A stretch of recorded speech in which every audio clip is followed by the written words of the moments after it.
One of the ancient world's most feared armies was at their heels, hell-bent on their destruction. Behind them, an impassable sea. For the Israelites, this wasn't just the end of their escape, it was the end of everything. This was the final, desperate moment for a nation of newly freed slaves, standing at the edge of the world with nowhere left to run, and the man who led them there, they were turning on him. They screamed he had led them to their graves. It was a moment of absolute despair, a perfect trap. To understand their terror, you have to get inside the story. Their pursuer wasn't just any king, this was Pharaoh, a ruler considered a god on earth, head of the mighty Egyptian empire. According to the biblical account, for 400 years, his nation had held the Israelites in brutal slavery. They were a people with little hope, born into bondage, their spirits crushed by endless labor. Then, a man named Moses appeared. He was raised in Pharaoh's own palace but born an Israelite. And he came with a message from a God they barely remembered, demanding their freedom. What followed was a clash of wills, an emperor against the divine. Moses and his brother Aaron stood before Pharaoh again and again, armed with just a staff and a simple command, "Let my people go." Pharaoh, proud and powerful, refused. He scoffed. So, the story goes, a terrifying escalation began. God unleashed a series of 10 plagues, each a direct challenge to the gods of Egypt, and a devastating blow to the empire. The lifeblood of Egypt, the Nile River, turned to blood. Swarms of frogs, gnats, and flies descended. A plague killed Egypt's livestock, while the Israelites' animals were spared. Boils broke out on people and animals alike. A storm of fire and hail, unlike anything ever seen in Egypt, rained down, followed by a swarm of locusts that devoured every green thing left. Then came a profound, supernatural darkness that smothered the land for 3 days. Through it all, Pharaoh would bargain, soften, and then, at the last moment, harden his heart. The conflict reached its horrific climax with the 10th plague, the death of every firstborn in Egypt. Only then, in a nation paralyzed by grief, did Pharaoh finally break. He didn't just let the Israelites go, he ordered them out. But their freedom didn't last long.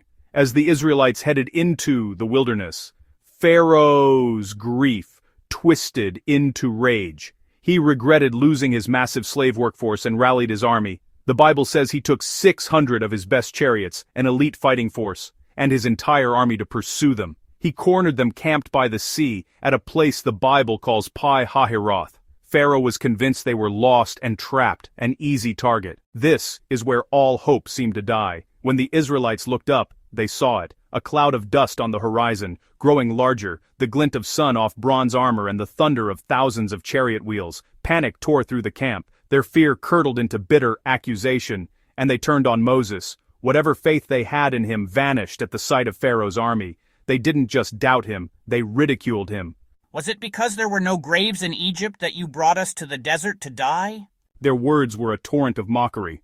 It would have been better for us to serve the Egyptians than to die out here. Can you imagine the weight on Moses' shoulders? Hundreds of thousands of people, their faces twisted with terror and contempt, screaming that he was a fool who had led them to a slaughter. Behind him, the uncrossable sea. Before him, a vengeful army closing in for the kill.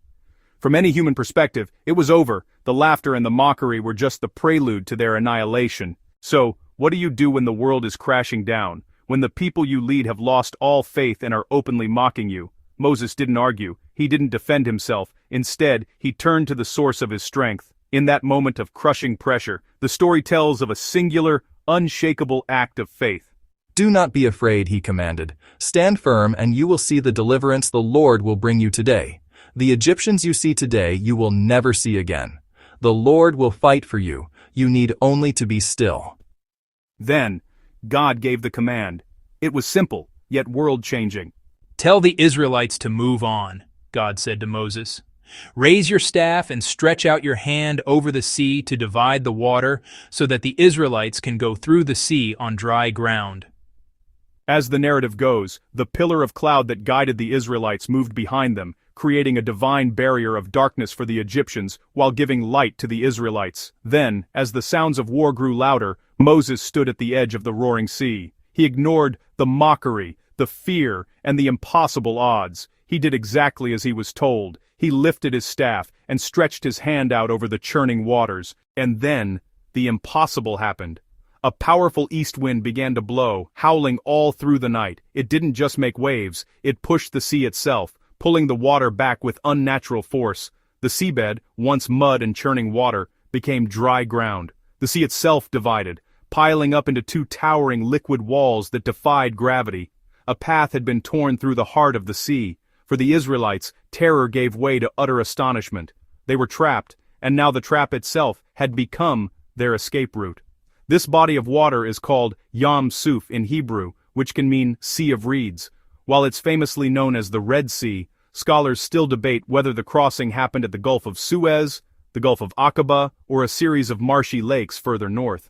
With walls of water looming on their right and their left, they began their journey. The Bible describes about 600,000 men on foot, besides women and children, a massive procession walking on the floor of the sea. While many historians find a number this large hard to verify for that era, the image is staggering, a nation marching through a corridor of salvation, lit by the pillar of fire behind them. The laughter had stopped, replaced by the silent, trembling awe of people witnessing the raw power of their God.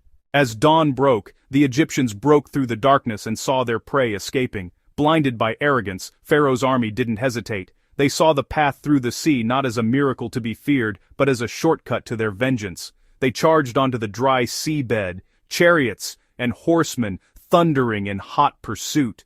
But the moment they entered the corridor between the waves, their advantage vanished.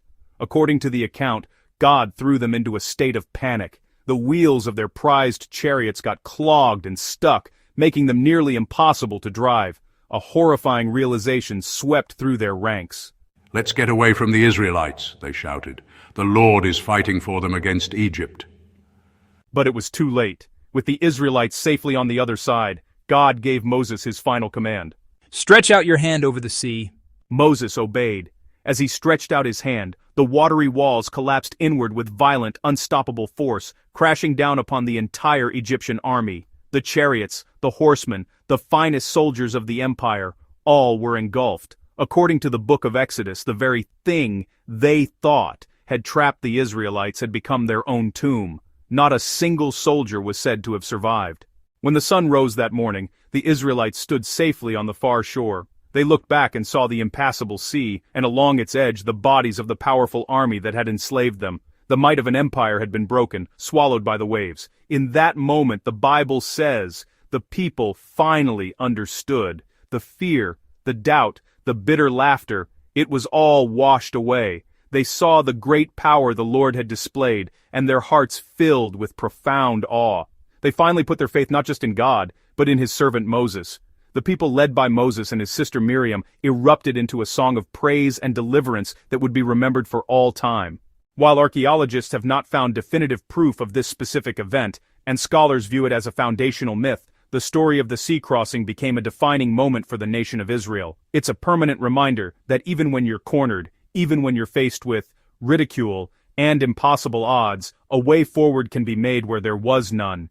It's a timeless testament to the idea that when it seems like there is no way out, faith has the power to split the sea in half. If you found this story of faith and deliverance inspiring, make sure to subscribe and hit the bell icon so you don't miss our next video. And let us know in the comments what other epic stories you'd like to see brought to life. Thanks for watching.